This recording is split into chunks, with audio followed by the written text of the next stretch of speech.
প্রিয় দর্শক, আসসালামু আলাইকুম। আশা করি আপনারা সকলে ভালো আছেন, আমিও ভালো আছি। প্রিয় দর্শক, আমরা হয়তো কিছুদিন একটু হতাশায় ভুগতেছিলাম, কিন্তু সেই হতাশা অবশ্যই কাটানো উচিত এবং আগামী দিনের চিন্তা ভাবনা আমাদের করতে হবে, এগিয়ে যেতে হবে। প্রিয় দর্শক, এই যে এই মুহূর্তে এই নির্বাচনেই যে জামাতে ইসলাম আসতে পারল না, এটা আপনারা অনেকেই হতাশ হলেও আমি যে হিসাব করলাম সেই হিসাবে একদিক থেকে কিন্তু অনেক ভালো একটা পজিটিভ দিক কিন্তু রয়েছে, যেটা হয়তো আপনারা অনেক ক্ষেত্রেই হিসাব করতে পারেন নাই। সেটা হচ্ছে যে জামাতি ইসলামী আপনার অনেক ক্ষেত্রেই যে অনভিজ্ঞ, সেটা তো এই নির্বাচনে অনেক দুর্বলতা দেখা গেল, এবং সেই দুর্বলতা নিয়ে বিরোধী দল হওয়াটা জামাতি ইসলামীর জন্য এটা ভালোই, কারণ এই দুর্বলতাটাকে তারা কাটিয়ে উঠতে পারবে। কারণ এই দুর্বলতা নিয়ে যদি জামাত সরকার গঠন করত তাহলে অনেক সমস্যা হইতো। কারণ জামাতের প্রতি যে মানুষের প্রত্যাশা ছিল, সেই প্রত্যাশা শুধু যে জামাতে ইসলামীর জন্য সফলতার চাবিকাঠি বিষয়টা তা না। অনেক সময় অভিজ্ঞতা না থাকার কারণে সেটা কিন্তু আসলে ব্যর্থতারও একটা বড় কারণ। কেন? কারণ জামাতে ইসলামীর প্রতি মানুষের প্রত্যাশা ছিল এই, জামাতে ইসলামীর কথা অনুযায়ী যে দুর্নীতি বন্ধ করতে হবে। জামাতে ইসলামীর যে নির্বাচনী যে অভিজ্ঞতা, সেই অভিজ্ঞতাই বলে দেয় যে জামাতে ইসলামীর কাছে যদি জামাতে ইসলামী সরকার গঠন করত, মানুষ যদি দেখতো যে জামাতে ইসলাম সরকার গঠন করছে 1 দিন 2 দিন 3 দিন, এর ভিতরে দুর্নীতির কোনো কিছুই ঠিক হয় নাই বলতে কিছু জায়গায় দুর্নীতি হইতো বা হইতো, কম হইলেও হইতো, যে মানুষের প্রত্যাশা ছিল অনেকের যে একেবারেই বন্ধ হয়। সেই হিসেবে এই যে 2-3 দিনের ভিতরে যা দেখতো মানুষ যে কিছুটা দুর্নীতি কমছে, এর বাইরে আর কমে নেই। আর জামাতে ইসলাম একটা ভালো দল, মানুষ কিন্তু আন্দোলনে নামতো, মানুষ কিন্তু জামাতে ইসলামের বিরুদ্ধে ব্যাপক আন্দোলন করত, যে এইটা আমার, এটা লাগবো, সেটা লাগবো, হ্যান ত্যান।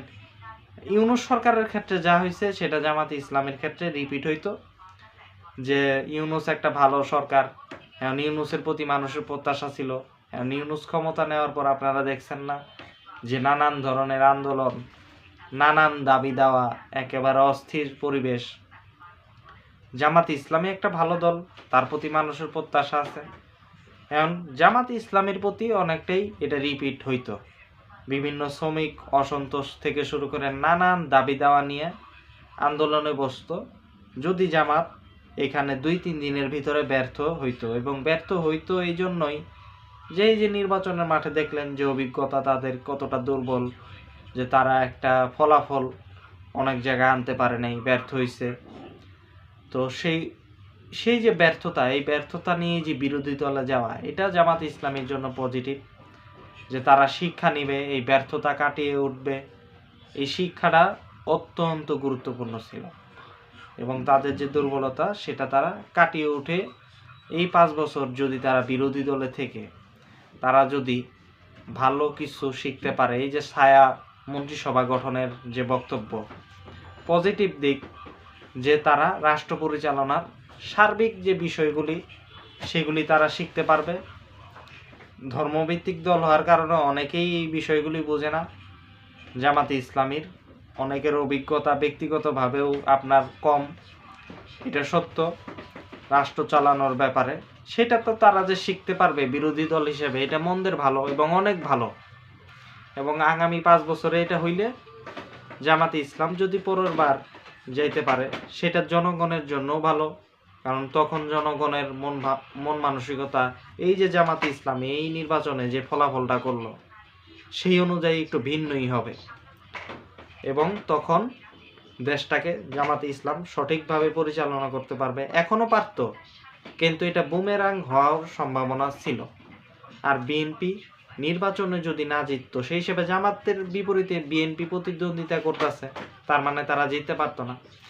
এটাও হইতো জামাতে ইসলাম একদিকে অনভিজ্ঞ, তার উপর ক্ষমতা গেছে, একদিকে অসন্তুষ্টের ব্যাপার তো আছেই, পাশাপাশি বিএনপি কিন্তু আপনার বিভিন্নভাবে একেবারে সারা দেশে আপনার আন্দোলন ডাক দিত, এবং এটা কিন্তু জামাতের জন্য খুব ক্ষতিকরী হইতো। আর বিপরীতে 5 বছরে জামাত বিরোধী দল আছে, বিএনপি সরকার গঠন করছে। আগামীতে যদি জামাত সরকারে যায় তাহলে বিএনপি এটা অনেক ক্ষেত্রেই মেনে নেবে। কেন মেনে নেবে? কারণ বিএনপির এখানে বয়ান থাকবো না যে না জামাত তো নতুন, তারা পারবে না, এটা সেটা নানান কিছু। পরীক্ষিত বিরোধী দল এবং রাজনৈতিকভাবে যদি আর একটু শক্তিশালী হয় তখন বিএনপি এটা মেনে নেবে, কারণ রাজনীতি ততদিনে পরিবর্তন হয়ে যাবে কিছু ক্ষেত্রে। তো এই জন্য এইবার জামাত ইসলামকে আল্লাহ অনেক ক্ষেত্রেই বাঁচাইছে। এই যে জামাত ইসলামের পরাজয়, এই পরাজয়ের পরেও আল্লাহ জামাত ইসলামকে এমন একটা ফলাফল দিছে যে বিজয় এবং পরাজয়ের মাঝামাঝি জামাত 30টা আসনও পায় নাই, পাইছে 70টা, শক্তি বাড়ছে। পাশাপাশি পরাজিত হওয়ার মাধ্যমে তারা তাদের ভুল ত্রুটিগুলি তারা গুছিয়ে নেবে। অর্থাৎ আল্লাহ জামাতকে পরাজিত করছে এটাও বলা যায় না, আবার বিজিত করছে এটাও বলা যায় না। কিন্তু আল্লাহ যে পরিস্থিতিতে, যে পজিশনে জামাতে ইসলামকে ফেলেছে, সেটা অবশ্যই একটা মধ্যবর্তী, বিজয় এবং পরাজয়ের মধ্যবর্তী অবস্থানে তারা আছে। কারণ এখানে শিক্ষার প্রয়োজন আছে, অভিজ্ঞতা। সেই অভিজ্ঞতা কি? যে এত সুশীল আর সবসময় ভালো মানুষ দিয়ে আসলে রাজনীতি হয় না। কিছু কিছু ক্ষেত্রে মাসেল পাওয়ার যে লাগে সেই জিনিসটা বুঝতে হবে। এই জিনিসটা বুঝলেই যে জামাত আগামী দিনে ভালো করবে, সেই ভালোটাই জামাতে ইসলামের জন্য পরবর্তীতে কন্টিনিউ হবে। আর এখন যদি হুট কইরা জামাত ক্ষমতায় যাইতো তাহলে সেটা বুমেরাং হইতো। বামপন্থী, আওয়ামী লীগ, ভারত, তাদের সবার একটা অসন্তুষ্টে বহুমুখী আপনার সরকারে যাওয়ার পর চাপের কারণে, আন্তর্জাতিক চাপের কারণে, এবং আরেকদিকে নিজেদের অভ্যন্তরীণ অনভিজ্ঞতা, অর্থাৎ এই নির্বাচনে জামাত যতটুকু না হোঁচট খাইছে তার থেকে বেশি হোঁচট খাইতো এমন আছে যে 2 বছরের মাথায়, 2 বছর তো দূরের কথা, 6 মাসের মাথায় জামাতে ইসলাম যদি সরকার থেকে উৎখাত হইতো এইসব কারণে, তাহলে আরো বড় সমস্যা হইতো। কিন্তু সেই বিপদ থেকে আল্লাহ বাঁচাইছে। আমি যেটা ক্যালকুলেশনে রাজনৈতিক বিচক্ষণতার সাথে চিন্তা ভাবনা করার কারণে আমি যেটা বুঝতে পারলাম, তাই আল্লাহর কাছে, আল্লাহ যা করে ভালোর জন্য করে, এবং কি দেশ বাঁচানো হয়েছে। কারণ জামাত সরকার গঠন করা মানে সরকার। এখন সরকার যদি তারা এইভাবে অনভিজ্ঞতার কারণে ভালোভাবে না চালাইতে পারে, সরকার চালানো মানে কি একটা রাষ্ট্র চালানো, এখন অর্থনীতির ব্যাপার আছে, নানান বিষয় আছে, এগুলি যদি তারা হ্যান্ডেল না করতে পারে জনগণ তো খেপে যাবে, এবং সেটা দেশের জন্য একটা খারাপ পরিস্থিতি আনতো। কিন্তু যদি এই যে জামাত শফিকুর রহমানের কারণে, ইমেজের কারণে যতটুকুই ঠাসছে, অতীতের থেকে ভালো যে করছে, আগামী ভবিষ্যৎ সামনে, সময় সামনে, এখনো দুর্বলতা তাও যে কাটে নাই তা না, এবং এই নির্বাচনের মাধ্যমে সেটা প্রমাণিত। সেই দুর্বলতাগুলি আগামী 5 বছর একটা লম্বা সময়, সেগুলি কাটিয়ে উঠতে পারলে দেশের জন্য ভালো। যে তারা যদি আগামীতে সরকারে এসে ভালো সরকার চালায়, সরকারে এসে যদি তারাই ভালো সরকার চালায়, সেটা যে তাদের জন্যই ভালো তা না, দেশের জন্যও ভালো। ইভেন বিরোধী দল তখন যদি বিএনপি হয় তার জন্যও ভালো। তো এইটাই তো, এই যে ভালো, আল্লাহ আসলে আমাদের খারাপ চায় নাই, ভালোই চাইছে। লং টার্মে যদি আমরা চিন্তা করি, আল্লাহ অবশ্যই আমাদের জন্য কল্যাণই চাইছে, আমি এটাই মনে করি। এই জন্য হতাশাবাদী হওয়ার কোনো কারণ নাই, সামনের সময় আছে, ভালো করে নিজেদেরকে গোছান। আর একটা জিনিস দেখলাম যে যতটা না হতাশ হইতেছেন আরেক দিকে, যে বিএনপির ব্যাপারে, তারেক রহমান কিন্তু এরকম না। আপনারা যেটা চিন্তা করতেছেন, হাসিনা আর তারেক রহমান কখনোই এক না, 2 পরিবার। আর একটা জিনিস বলে রাখি, জাতীয়তাবাদী মুসলিমদের জন্য জিয়াউর রহমানের সন্তান আপনার বিপথে যাবে বলে আমার মনে হয় না, এবং এখনো না, এবং এটা সম্ভব না। কেন সম্ভব না? আপনার বংশ পরম্পরায় আপনি খারাপ হইতে চাইলেও আসলে সম্ভব না, একটা রক্তের ধারাবাহিকতার বিষয় অবশ্যই আছে। এবং তারেক রহমান জয়ী হওয়ার পর তার যে পারফরমেন্স, তার যে কথাবার্তা, যে না দুর্বলদের উপরে কোনো চরম হওয়া যাবে না, আপনার কোনো ধরনের কোনো সহিংসতা করা যাবে না, এবং জামাতের আমিরের সাথে তার যে সৌহার্দ্যপূর্ণ যে আচরণ এখন পর্যন্ত, তার বাসায় গিয়ে আপনার স্বাগত জানানো, এবং শফিক সাহেবও অত্যন্ত ভালো মানুষ।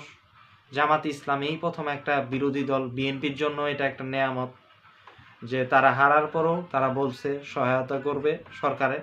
এটা বিএনপির জন্য ভালো, পজিটিভ। তারেক রহমানের জন্য যে পজিটিভ, আমার যতটুকু মনে হয় তিনি বুঝছেন এই বিষয়টা, এবং বুঝেই তিনিও শফিক সাহেবের সাথে কোনো আপনার খারাপ আচরণ নয়, বরং ভালো আচরণ, দেখা সাক্ষাৎ করা, নিজেদের মুখ দেখা দেখি, এগুলি একটা সৌহার্দ্যপূর্ণ রাজনৈতিক বার্তা দেয়।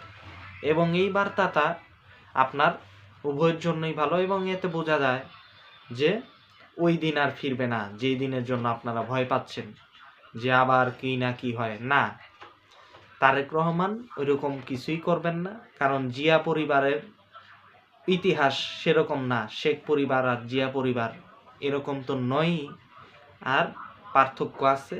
এবং এখন সেই পার্থক্য তারেক রহমানের যে পারফরমেন্স, যে সৌহার্দ্যপূর্ণ রাজনীতি করা, সেটাতে বোঝা যাচ্ছে। এবং বিএনপির নেতৃবৃন্দের যে কথাবার্তা, সেগুলি হঠকারী না। নির্বাচনকালীন সময়ে অনেক প্রতিদ্বন্দ্বিতার কারণেই, পক্ষ বিপক্ষের কথা ভোটের কারণেই হয়, কিন্তু এই যে একটা নির্বাচনের পর যে ম্যাচিউর আচরণ, সেটা থেকে কিছুটা আশা করা যায়। আর তৃণমূল পর্যায়ে যারা একটু অতি উৎসাহী, তাদের প্রত্যেকেরই মুখ চেনা আছে অলরেডি। বিএনপির এক এমপি বলছেন যে ভোটের জন্য নরম ছিলাম, কিন্তু ভোট শেষ হয়েছে, এখন কোনো বস্তির পোলা পাইন, তোমরা যেই হও তোমাদের স্থান নেই। এবং অনেক জায়গায় দেখলাম যে বিএনপির নেতৃবৃন্দ তারাও আপনার যে সমস্ত যারা মারামারি করতেছে, ধরাধরি করতেছে, তাদেরকে পুলিশে ধরায় দিছে। এই জিনিসটা পজিটিভ, এবং সেই হিসেবে বোঝা যায় যে আগামী দিনের পথ আপনাদের হতাশ হওয়ার পথ না, এবং খারাপ হবে না, এবং সেই আগের মতো সেই দিন ফিরে আসবে না। কারণ মানুষের ভিতরে একটা জাগরণ তো রয়েছেই। তারেক রহমান ফ্যামিলির ব্যাকগ্রাউন্ডে ওই রকম নন, সেই হিসেবে হতাশ হওয়ার কিছুই নেই। বিএনপিকে নিয়েও এতটা উদ্বেগ থাকাটা উচিত না, বরং বিএনপি ওই রকম আওয়ামী লীগ না। আওয়ামী লীগই যদি হইতো তাহলে তো বিএনপি আলাদা হওয়ার কোনো প্রয়োজন ছিল না, কিন্তু আলাদা একটা দল, জাতীয়তাবাদী দল, তাদের চিন্তা দেশ নিয়ে ভিন্ন রকম চিন্তা। এই জন্য এত ভয়ের কিছু নাই। আপনারা আপনাদের মতো পথ চলুন, নিজেদের দিকে খেয়াল করুন, নিজেদের দুর্বলতা চিহ্নিত করুন এবং এগিয়ে যান, এটাই কামনা করি। এবং বিএনপির প্রতিও আমি বলি যে জামাত ইসলাম দীর্ঘদিন একসাথেই ছিলেন, নির্বাচন উপলক্ষে প্রতিদ্বন্দ্বিতা যেটা হওয়ার সেটা তো হয়েছেই, প্রতিদ্বন্দ্বিতার জায়গায় প্রতিদ্বন্দ্বিতা, কিন্তু এই যে তারেক রহমানের যে মুভ, ভালো একটি আচরণের মাধ্যমে সৌহার্দ্যপূর্ণ সম্পর্ক বজায় রাখার যে ইঙ্গিত, সেটা বিএনপিকে বুঝতে হবে, অন্যান্যদের, বিশেষ করে তৃণমূল পর্যায়ের যারা আছেন। আর পাশাপাশি সামগ্রিকভাবে দল হিসেবে বিএনপিকে, জামাত ইসলাম নিয়েও আতঙ্কিত হওয়ার তো কিছুই নাই। আওয়ামী লীগ আবার জামাতও না, জামাত একটা আলাদা ভালো দল, আপনারা জানেন, তাদের সাথে ছিলেন। বিএনপিরও সরকার গঠনের বিষয় নিয়ে হতাশার কিছুই নেই, এবং তারেক রহমান হতাশ হন নাই বলেই আমি মনে করি, আতঙ্কের কিছু নেই। তো উভয় দলের প্রতি আমার সেই হিসেবে এই ভিডিওতে সামগ্রিকভাবে একজন নাগরিক হিসেবে বয়ান রইল, বার্তা রইল ভবিষ্যতের। তো আজকে এই পর্যন্তই। আল্লাহ হাফেজ।